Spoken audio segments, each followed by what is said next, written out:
ruthlessly stalks and murders his prey. Officers at this early morning briefing were told to be on the lookout for anyone or anything suspicious.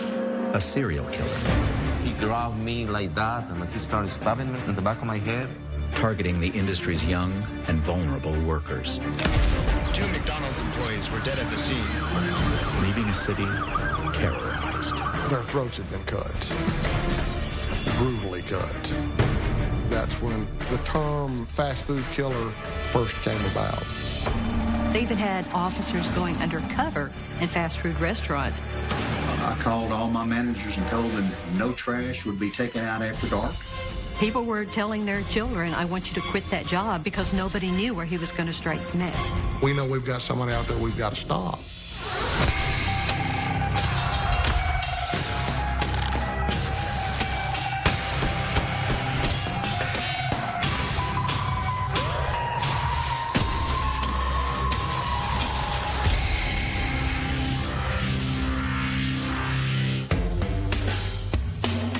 It's the uniquely American contribution to the world's culinary history.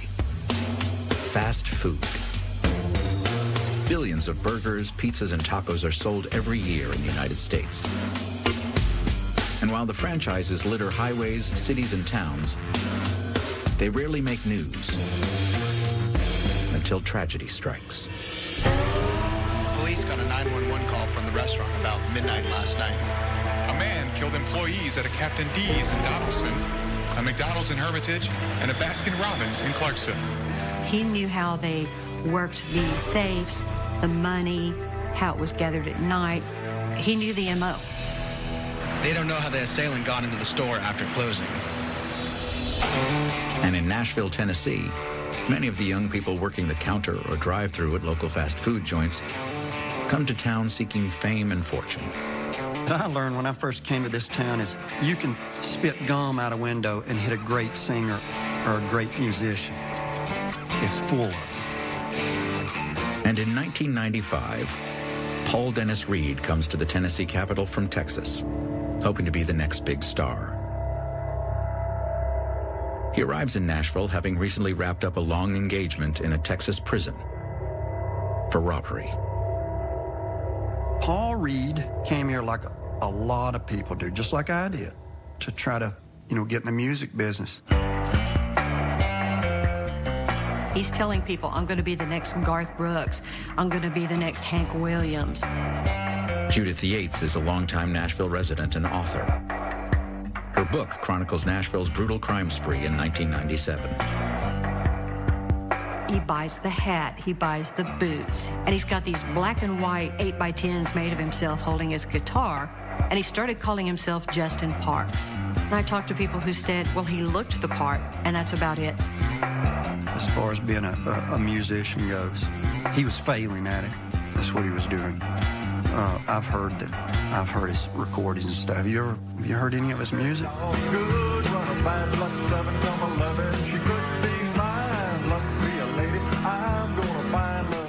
It's interesting to listen to. He's not going to make it in country and western music. There are thousands and thousands of people trying to make it, and they have talent.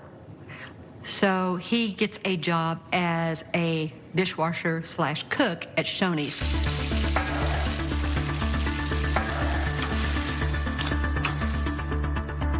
Shoney's, with its corporate headquarters in Nashville, is a beloved family-style restaurant chain with nearly 1,300 franchises in 34 states.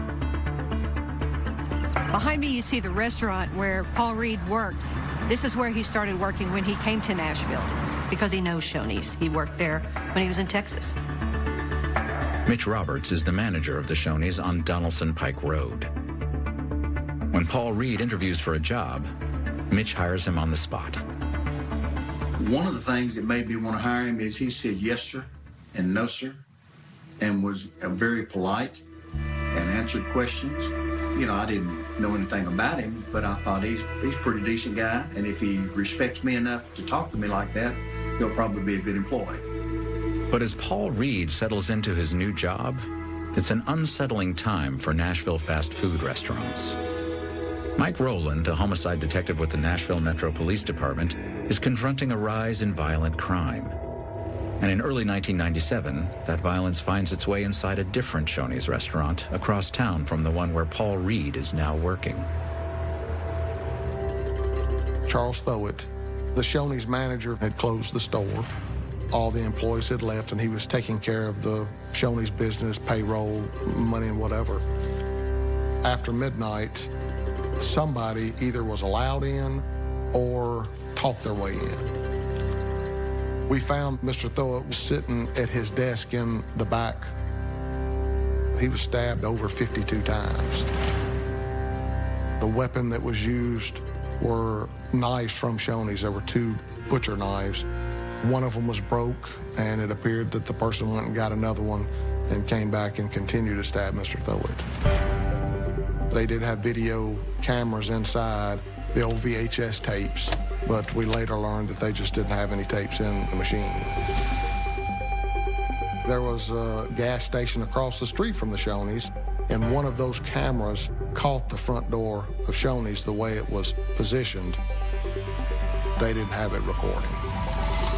Mr. Thowett's car was taken. It was located at a Red Roof Inn about 3 or 4 or 5 blocks up the street.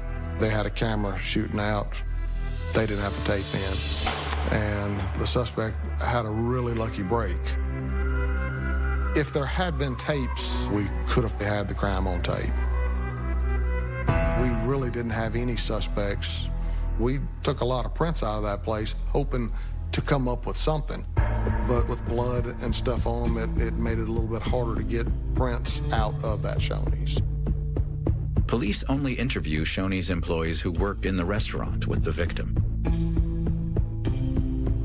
Had they expanded the scope of their investigation to nearby Shoney's, they might have learned what Paul Reed is planning. When he was working at Shoney's, he had told his best friend, you know what we ought to do? We ought to rob places. He said, can you imagine what this place takes in at night? And they both laughed it off. His friend thought he was totally joking around with it. But the former Texas inmate and failing country musician is quite serious about the new direction his life will take in Nashville. He wanted money for nice things. He wanted to live the high life and look good. Also, his music career was basically going to tank. And so what he did is he selected fast food restaurants because it's a path of least resistance. Working at Shoney's, Paul Reed was able to plan his crimes from the inside. He discovers fast food restaurants, and most days with between $2,000 and $3,000 in the register and the safe. And with a young staff, it's a high-stakes, low-risk proposition. So all he had to do was go in there, wave a gun at scared kids, and demand the money, knowing that they're going to give it to him, because the first rule when you're working in a restaurant with security is comply. Don't fight, just comply. And soon, that's just what happens at a Nashville Captain D's, the popular fast food franchise owned by Shoney's that features a signature batter-dipped fish. On February 15th, 1997, as the staff is preparing to lock up, a man enters the restaurant. He basically just asked, well, are you guys hiring? And they said, you need to talk to the manager who comes in tomorrow morning. The manager is 26-year-old Steve Hampton, a married father with 3 young children. Steve had just gotten that store, and he was very proud to work himself up for manager. He'd worked for that restaurant since he was in his teens. The next day, 16-year-old Sarah Jackson is working an extra shift at Captain D's. Sarah wasn't supposed to work that morning, but she wanted to save for a stereo for the car she just purchased with her own money working at that restaurant. A person shows up and he's charming and he's polite. Steve is talking to him about an application. The next thing you know, the man's producing a gun. He walks him to the back of the store. He has Steve open the safe, remove the money. Then he walks both of them back into the cooler. He has them lay face down, and he shot them both in the back of the head.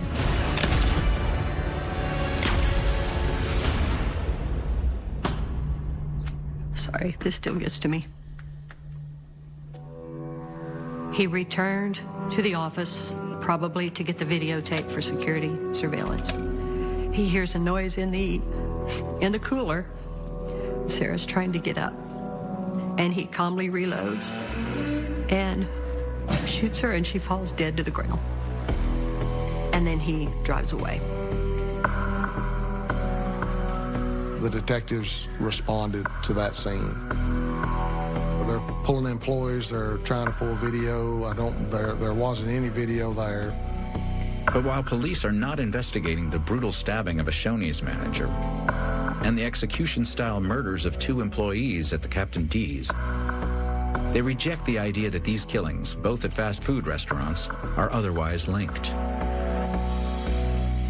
We didn't think the 2 cases were the same. We had 52 plus stab wounds to Mr. Thowett, and then Mr. Hampton and Miss Jackson were shot. As a norm, you don't stab somebody 52 times. It would lead you to believe that it was more of a crime of passion. It just didn't fit for us to be working something together. When I turned on the news, I saw the Captain D's on there. It kind of flipped something in me. I just wanted to kill the guy. It's a sentiment shared by parents with kids who work in fast food. And things in Nashville are only going to get worse.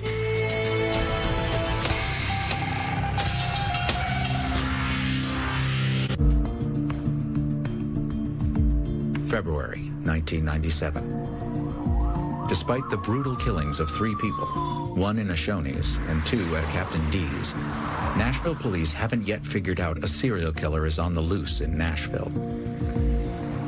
Gosh, at this time in the police department, everybody saw dead bodies all the time.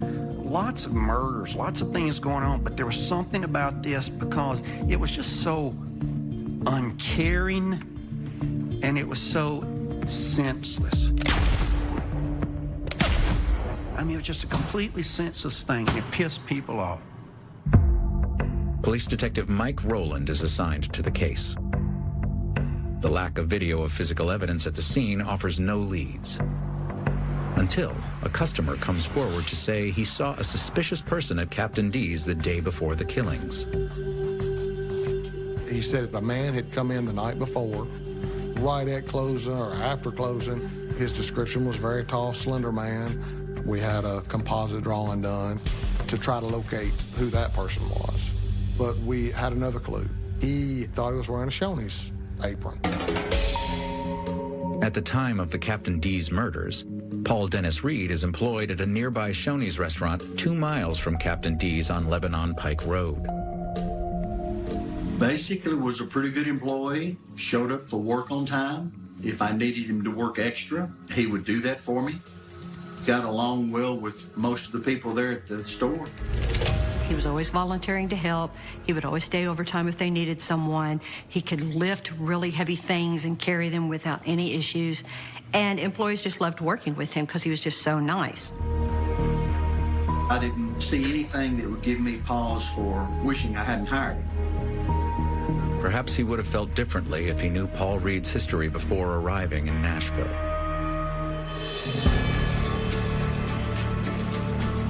Born in Fort Worth, Texas in 1957, after his parents' divorce, Paul Jr. and his sister lived with their paternal grandmother. But Paul is impossible to control. He abuses animals, bullies children, steals and destroys property. But his true criminal calling comes to him in his 20s, when he discovers fast food. Now he was an adult, and he and his friend were going to various fast food restaurants, robbed them at gunpoint, and took the money in the safe. Reed and a partner rob at least 4 restaurants. It all ends when a determined citizen gives chase. Someone that was in one of the stores followed him, took down a license plate, and that's how he was arrested. Rather than reflection and rehabilitation, Reed spends his time in prison refining ways to not get caught. When he was incarcerated, he told other inmates, dress nice, cut your hair, and act polite. No one will ever suspect you of being a criminal. And next time I do it, I won't leave witnesses. Thanks to prison overcrowding, Paul Reed is released in 1990 after serving just 5 years of his 20-year conviction for aggravated robbery. He spends the next 7 years moving between Oklahoma and Texas, working a variety of fast food jobs before relocating to Nashville. But you can only hide your true nature for so long. And while at the Donaldson Shoney's in February 1997, Paul's reputation as a model employee ends with a crash. He had gotten mad about something, and he was on the cook's line cooking, and he threw a plate and hit another employee in the chest, and she had to leave and go home. And so I pulled him aside and told him he needed to go, that I'd talk with him later and let him know if he had a job or not. I'd never seen him get like that before. I think he hit it well, that he had an explosive temper. He was good size, very strong, so he could hurt people easily if he lost his temper, and that's the reason I had to let him go. Without a steady income from Shoney's, Paul Reed is quickly going broke. So, in March of 1997, with his fantasy of a Nashville music career meeting the reality of his lack of talent, Reed returns full-time to the career that sent him to prison back in Texas. McDonald's was a few miles down the street from Captain D's on Lebanon Road, same street. At this location, there were 4 employees that were working that night shift. The manager was Ronald Santiago. The employees were Robert Sewell, Andrea Brown, and Jose Gonzalez. 25-year-old Robert Sewell and 17-year-old Andrea Brown lived in Nashville their entire lives. Ronald Santiago and Jose Gonzalez both immigrated to the United States. Ronald is working his way up to manage the McDonald's, while Jose is new to the job. He had just finished only his 3rd shift. Ronald had gone into the store on his day off, just like he always did, to see how things were going. One of his employees was sick, and he said, "Go home, I'm going to take care of it for you." They were leaving out the side door when this man comes walking up.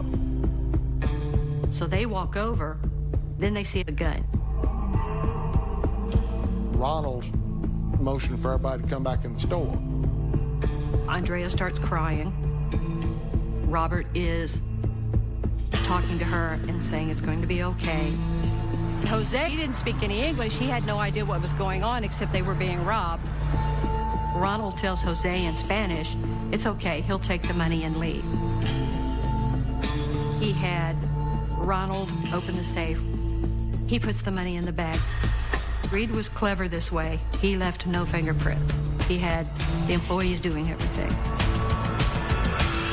Then he had them lay face down on the floor. Jose, he laid down on his back. He shot them each execution style.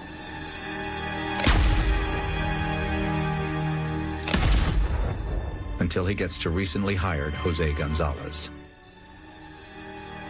You're rolling now, Colin? Yeah, we're good to go, yep. Just to confirm with me that it's okay, we have your permission. That's okay, not a problem. I just see the lighting because it was one shot. He went to robber and do the same thing and shooting because it was a dark room. I just see the lighting. Every time he was shooting, I just see the lighting with the gun. I wasn't facing the ground and I was looking at him. He's gonna shoot me and I'm gonna die. And it was like a 5 seconds when I was thinking about all my past and all that.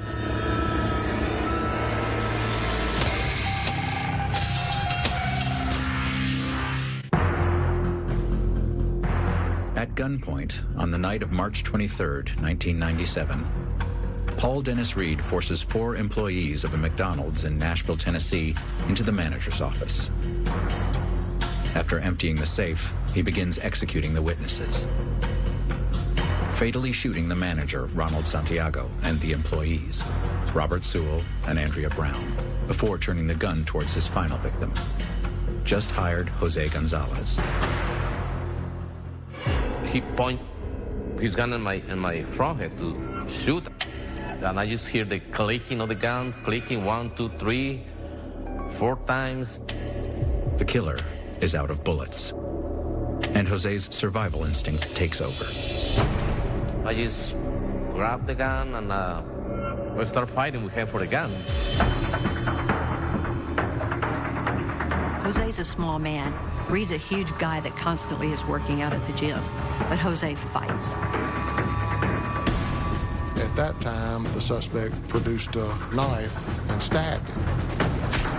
That's when I feel something on my side. I feel another 2 more stabs on my other side and another one here, and he grabbed me like that, and he started stabbing in my head, in the back of my head. And he is stabbed over and over and over. So he plays dead. I just stay a little bit quiet, expecting for the guy to leave. Jose finally hears the front door open and slam shut. Paul Reed is gone. But suffering from multiple stab wounds, Jose is running out of time to save himself.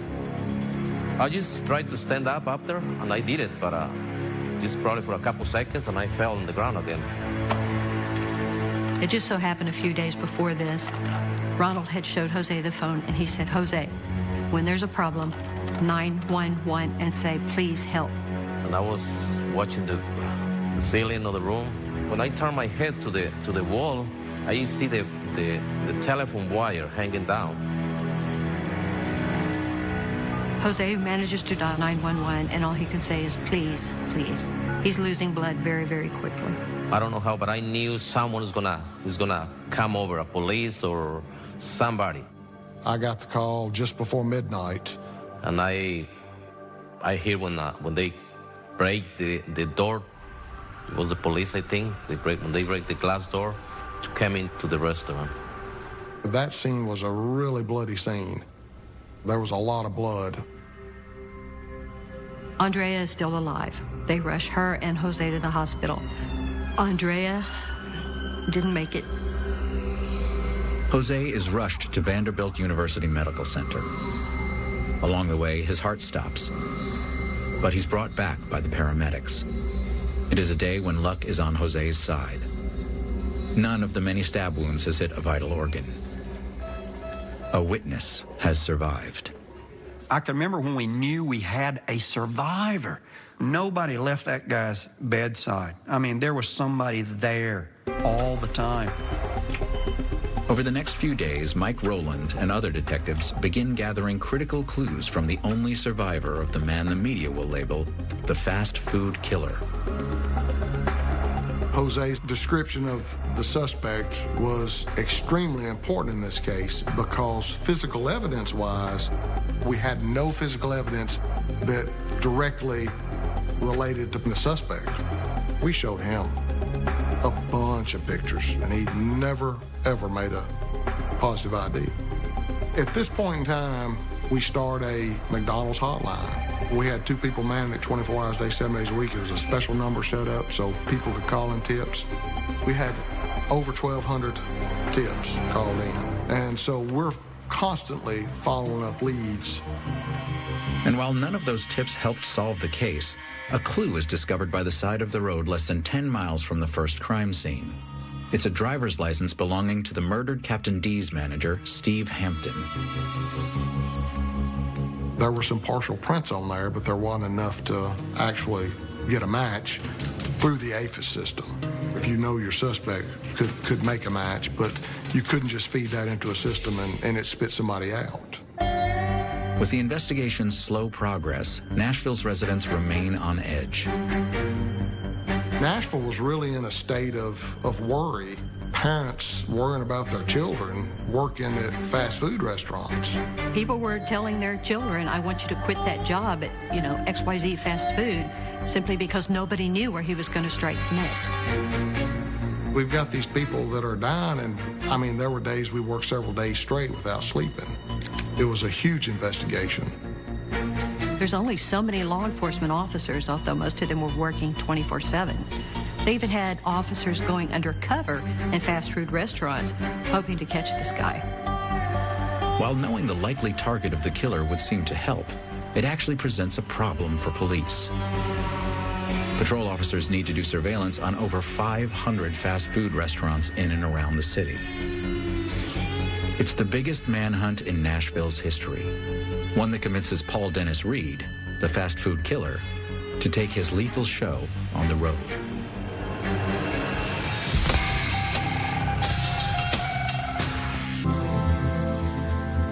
April 1997. Nashville, Tennessee is on high alert. In the wake of multiple homicides at Captain D's and McDonald's franchises, police detectives are scrambling to track down a serial killer. During the initial first few days of the McDonald case, when the news was making their reports, I believe that's when the term fast food killer first came about. By leaving no physical evidence at either crime scene, Paul Dennis Reed's identity remains a mystery to law enforcement. At the McDonald's, there were no video of the suspect. Reed got lucky at that location. I never saw any tape that you could see a likeness of him or a tall person or whatever. So, no, we did not have him on video anywhere. There were no fingerprints. There was nothing that we could use to convict him in court. With police stymied, fast food restaurants throughout Nashville work in fear while implementing safety measures designed to protect employees. I called all my managers together and had a meeting and told them that no trash would be taken out after dark. Just to leave it sitting in the back room and would empty it the next morning. Once the store was closed, no one would open the door. I don't care who it was. You didn't open the door. And just take extra precautions. Don't walk out one person at a time. Always have a buddy.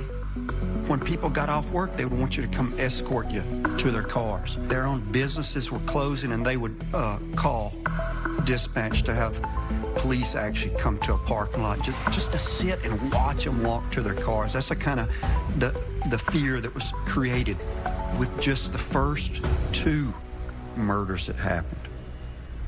The next one that happened really just sent everybody absolutely reeling. In April of '97, I received a phone call about some missing girls in Clarksville. Clarksville is a city about 40-ish miles east of Nashville. After the Captain D's and McDonald's murders put Nashville on high alert, Reed decides to commit his next crime up the road in the sleepier town of Clarksville. Clarksville was an easy choice. It was right next to where he worked, right next to where he worked out. This time, Reed targets the local Baskin-Robbins 31 Flavors ice cream franchise. It's at night. The Baskin-Robbins is closing. Working behind the counter on this night is 16-year-old Michelle Mace and the store's 21-year-old manager, Angie Holmes. Besides being a manager, Angie was a 4.0 student at a prestigious college. She was a new mom, and she was a new wife. And then there's Michelle. She's in high school. They're working together, and they had just closed up. What we think happened is Reed knocked on the door, smiling, charming, and they allowed him in. And then he had them clean out the safe. But unlike his previous crimes, this time the failed singer adds kidnapping to his set list, taking 2 female employees with him when he leaves. Well, Michelle's brother was supposed to pick her up that night from work. He pulls into the parking lot, and he's thinking, okay, something's wrong here. He calls Michelle's husband. He goes in the store, okay, their purses are here. What is going on? So they call 911. We got a call that Baskin-Robbins had 2 girls missing. We drove to Clarksville, and we went to the Baskin-Robbins, and they were finishing up some crime scene work. And while we were there, they said, oh, they just found one of the victims at Dunbar Cave State Park. The 140-acre park is known for its prehistoric cave art and large tracts of thick woods. He knew Dunbar Cave State Park because he used to go there to play his guitar. On this night, the park ranger on duty becomes sick and departs without locking up the gates.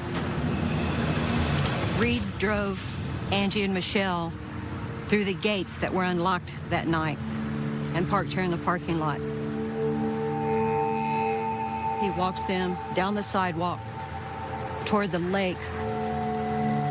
Michelle turned and ran. He killed Angie, threw her into the lake, and chased after Michelle. Michelle turned into the woods, and she's just running blindly. It's pitch dark. You're running through these brambles, and you're literally running for your life. And he caught up with her. By the time we got to the park, they had found both victims, and both of them had, their throats had been cut, brutally cut. Police believe Angie Holmes and Michelle Mace are the 6th and 7th victims of the fast food killer. We feel like it's all matching. It's all going to be one person. Still not sure about Charles Thowett, the Shoney's case, because it's just so different. So we continue to follow up on leads. Now we're working with Clarksville Police Department, the Tennessee Bureau of Investigations helping, and we know we've got somebody out there we've got to stop. As news about Baskin-Robbins breaks, more and more tips pour into law enforcement. Nearly all of them are dead ends. But at least 2 people report that just before closing time, a red sports car was parked near the Baskin-Robbins. Reed's method of casing his targets may have tripped him up. Witnesses say they saw him do a U-turn and pull up into the parking lot of this restaurant. It's the first big break. But will police be able to run down their killer before he strikes again?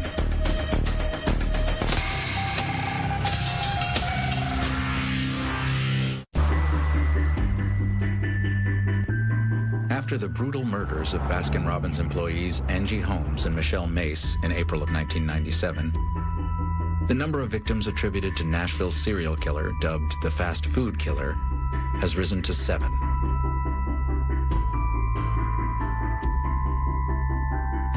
Police are chasing the latest clue. A red sports car seen parked outside the ice cream store the night of the double murders. We're still looking for a few people, one in particular involved in a red car. Their plan? To leave no stone unturned. They barely slept. They barely ate. It was all this case. This was just happening so quick, and so many people, and these young people, the weight of feeling like you have to solve this case, that was a burden. You can't drive anywhere and not see a fast food restaurant. Your kids work there, you know, to pay for college or to pay for a car. So everybody was afraid because everybody knows somebody working in fast food. And without an arrest, law enforcement believes it's only a matter of time before the serial killer strikes again. June 1st, 1997. Shoney's manager Mitch Roberts is at home with his family, gathered around the fireplace. I had a German Shepherd that had hip dysplasia and was going to have to put him down the next day. My son wanted to take a picture of him. And so he's filming, and all of a sudden you hear this knock on the door, and he just swings around with a video camera, and there's Paul waving at him through the door.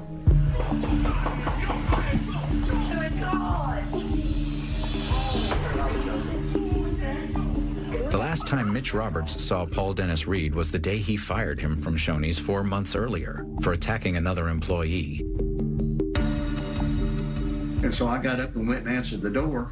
Paul wanted to come in and talk to me just a minute about his job. He wanted his job back. Mitch reported that he let him in at first, and then he got really uneasy about the way he sounded. I put him off and said, Paul, we're just going to talk about that tomorrow. I can't do anything about that right now. I'll have to clear that through corporate. I was just trying to get rid of it. And he says, well, somebody's stealing from me and I can prove it. I said, oh? And he said, yeah. He said, come out here, I'm going to show you. Reluctantly, Mitch Roberts follows Paul Reed toward the street.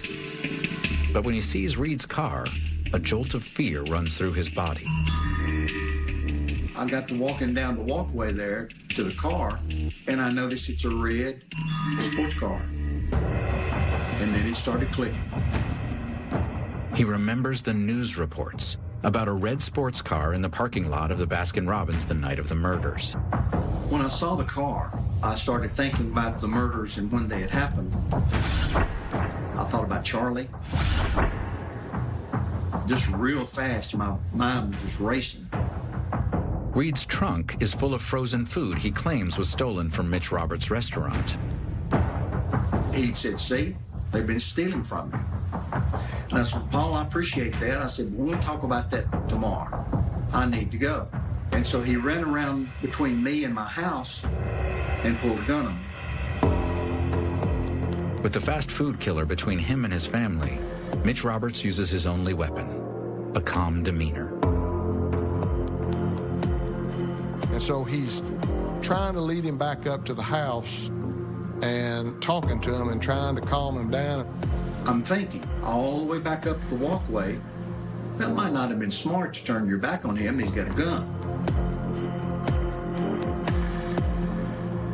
So I stopped on the steps and turned around and looked at him. He was right behind me. He had a gun in one hand and a knife in the other. And he shoved Reed in the chest backwards.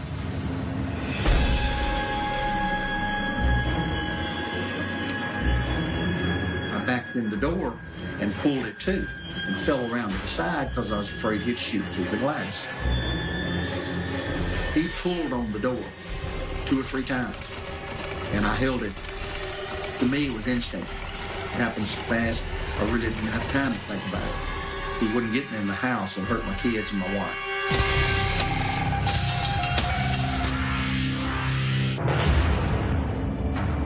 June 1st, 1997. Paul Dennis Reed, the fast food killer, arrives unannounced at the home of Mitch Roberts, bizarrely to plead for his old job back. But suddenly, Reed produces a gun and a knife with every intention of killing his former boss. It happened so fast, I really didn't have time to think about it. He pulled on the door 2 or 3 times, and I held it and he couldn't get it open. I screamed at my wife and I said, hand me the gun. It's laying right there. Well, it wasn't. There was no gun there. But he believed that, and that's when he ran. When sheriff's deputies arrive and begin to question Mitch Roberts, the telephone rings. Incredibly, Paul Reed is on the other end. He's agitated and wants to make amends for his actions. With the deputies coaching him through the conversation, Mitch convinces Reed to come back to the house, where they can talk more about getting his old Shoney's job back. So I talked him into driving back to the house. And they had 3 other deputies waiting for him and surrounded him when he pulled up and stopped. And that's how he got arrested and put in jail. Mitch Roberts is what made this happen so quick. Had things happened different at his house, him and his family could have been massacred. The next day, Jose Gonzalez, the lone survivor of Paul Reed's murderous rampage at a Nashville McDonald's, is asked to look at some photos. And I see the 6 pictures. It was 3 in top, 3 in the bottom. And I just remember, I see the particular one in the bottom. I start looking at him. He's looked at hundreds of photographs. He immediately became visibly upset and was shaken. I recognized the picture because the way his eyes were. I was starting like a crying or yelling.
saying something, but I said, yeah, that's him, and that's him. Are you positive? How much percent? 100%, yes. But I was like, I don't know, happy or, I don't know, weird feelings when that happened.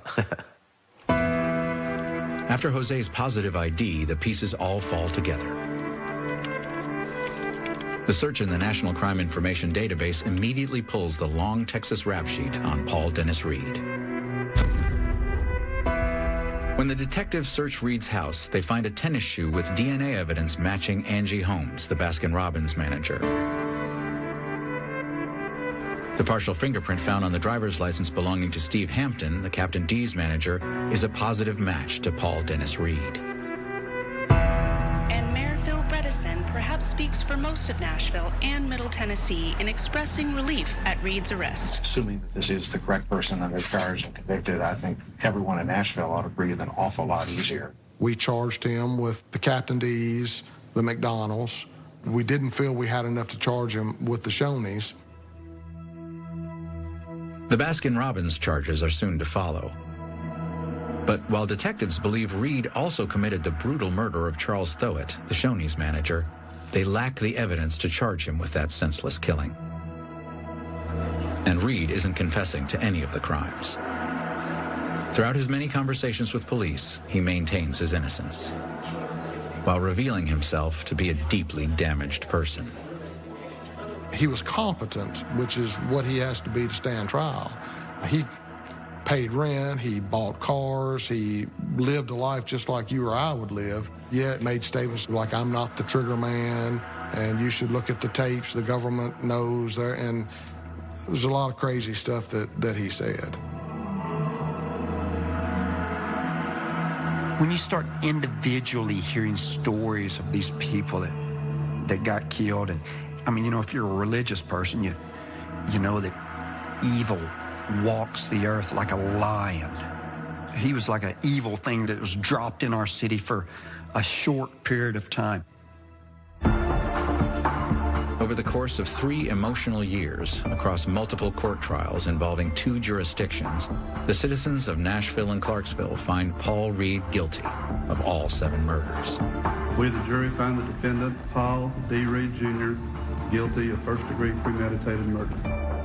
Under a quirk of Tennessee law, he's given 7 death sentences, 1 for each victim. I don't know that that's even enough. Some of these victims knew they were about to die. What punishment is just enough for what Paul Reed did to them? Despite the rulings against him, Reed pursues multiple appeals prolonging the sentencing. In all, he spends more than a decade on death row. But ultimately, his death sentence is never carried out as ordered. Paul Dennis Reed dead just before 6 o'clock. The convicted killer has been off death row and in the hospital for nearly a week now with some serious breathing trouble. On November 1st, 2013, Paul Dennis Reed dies in a hospital from complications of pneumonia. Jerry Jackson, the hour. A fittingly anonymous end for a man who wanted fame, but settled for infamy. I'm picking up the phone, calling families and talking to them. Some of them said, I don't know what to say, I don't know how to feel, and some of them just broke down crying. He killed kids. None of them ever even reached 30. They were very much loved, very good people. They didn't do anything wrong except go to work. They were following dreams.